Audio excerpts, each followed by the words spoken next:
In a couple of previous videos, I referenced the excellent book by Michael Gorman, A Contemporary Introduction to Thomistic Metaphysics. In particular, I referenced him when talking about traditional and contemporary modal logic, and I want to further explore this. Contemporary modal theory, Professor Gorman argues, incorrectly counts features as essential to a being that are not actually essential. This is what we're going to explore here. In my mind, we cannot do good modal logic or any logic in a good way if we don't have a solid foundation in metaphysics. And this is especially true with modal logic. You're not going to have a good interpretation if you don't have good metaphysics. So that's why I recommend this book by Michael Gorman. We're going to explore the table of contents and get into some modal theory. Okay, so this book is relatively new, published in 2024. I think it's a nice, gentle introduction to Thomistic metaphysics.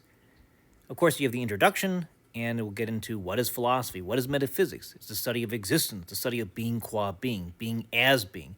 And he argues that this is a substance-centered metaphysics because the basic being is a substance. A substance is something that exists independently on its own, so to speak. And chapter 1 will get into an important topic for this video, which deals with essential versus accidental features of substances. Okay, and then we're going to use that to criticize modern modal theory, at least in brief in this video. Chapter 2 gets into change, where you get into actuality versus potentiality. I have another video on that, which is more based on another textbook by Father Norris Clark. And chapter 3 is on parts. And then we get into causes. So we think about efficient causality, for example. We get into universals and particulars with chapter 5 in this book. And then we get into, very importantly, chapter 6, which we'll talk about because that's on possible worlds, okay? And what are possible worlds, modality without possible worlds, and it gets into the question of God's existence there as well. Chapter 7 is on thoughts about everything. We get into the categories, which I've talked about previously on this YouTube channel. And then chapter 8 is to the edge of metaphysics and beyond. And then we get metaphysics outside of normal operating conditions. It's a pretty cool book, and again, I like it. So we have the acknowledgments page, or pages, and introduction, where it defines what metaphysics is, what philosophy is.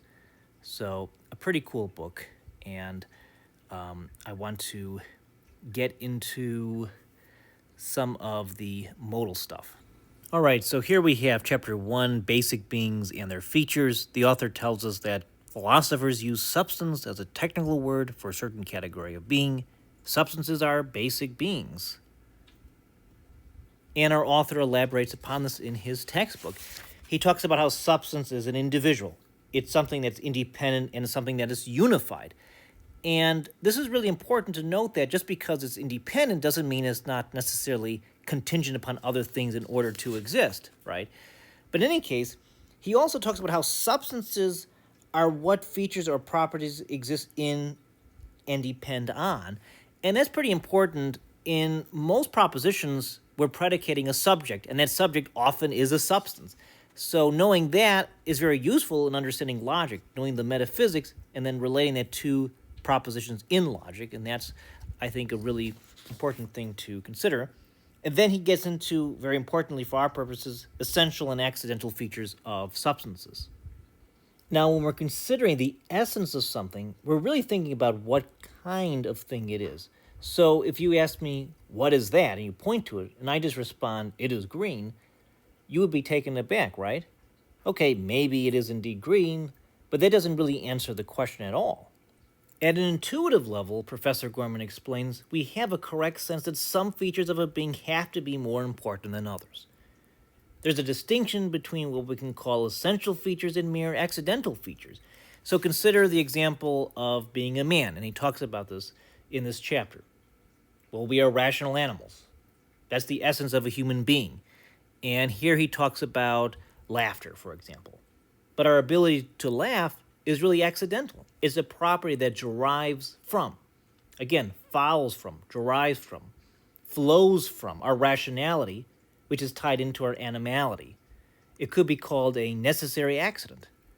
But also note the capacity to laugh may be hidden, so to speak, with some individuals. There might also be brain damage, unfortunately, preventing laughter. Still, in the normal case, there's a property we have that directly follows from our essence. And it's precisely here that we come to essential difference between traditional metaphysics and contemporary modal theory. So we would say that in all possible worlds, man is a rational animal and, for example, though it can be damaged and blocked, has an innate disposition or capacity to laugh. Hence, because in all possible worlds, man is this, it means that man's essence includes the capacity to laugh. But the problem here is that the capacity to laugh is not the most fundamental and therefore is not part of a human being's essence. It is logically derivable from that essence, though. So in the book, he talks about, of course, an advocate of modal theory would say that these features that cannot be lacked are essential and not accidental. So why, from the Aristotelian perspective, are they understood to be accidental? Okay? It is because they are not good answers to the question, what is it? If I ask, pointing to some human being, what is that? It's not a good answer to say it's something that can laugh. However important and even irreplaceable that feature might be, it is not what a human is. It's not the core of what a human is. Noticing that the modal theory wrongly counts certain features as essential is enough to show that modal theory does not give us a satisfactory account of essence. So we have a key difference between traditional logic, traditional metaphysics, and traditional modal theory versus contemporary modal theory, contemporary modal logic, contemporary metaphysics. And I think the superiority in this case of the traditional view. Here's chapter 6, the way things might have been, and I don't want to spend too much time here because I talked a lot about this and referenced this chapter a lot on possible worlds in the modal logic video, but I'll just talk about this a little bit, but see the modal logic video for more. But here, for example, he talks about that a possible world is a way things might be, but it's special because it's a way everything might be. It's a fully specified way for reality to be in every possible detail. And then he elaborates upon this. He talks about there will be 5 key concepts to keep track of, concepts that philosophers call modal because they concern different modes of truth or even modes of being. And he talks about necessities, things that will be in all possible worlds. For example, 2 plus 2 is 4. If something is a dog, then it's a mammal. If you have a fence, then either is green or not green. Those are necessary modal truths, one might say. But you also can have impossibilities. No possible world will 2 plus 2 equal 5. Or I have a fence that is entirely green and entirely white. Then you have merely possible. For example, my hair is blue. You are skydiving. The United States is a monarchy. Things like that. And he gives some very nice charts and diagrams to go more in depth when it comes to this. I think it's a little bit redundant because it's pretty easy. At least I think most people will grasp it pretty quickly. Here we have proposition P is necessarily true if and only if P is true in all possible worlds. P is impossible if and only if P is true in no possible world. P is possibly true if and only if P is true in at least one possible world. And that's a really good way to think about and analyze modal propositions with this possible world framework. But it's just a framework. And if we take it too literally, like David Lewis, we run into problems, and he elaborates upon that.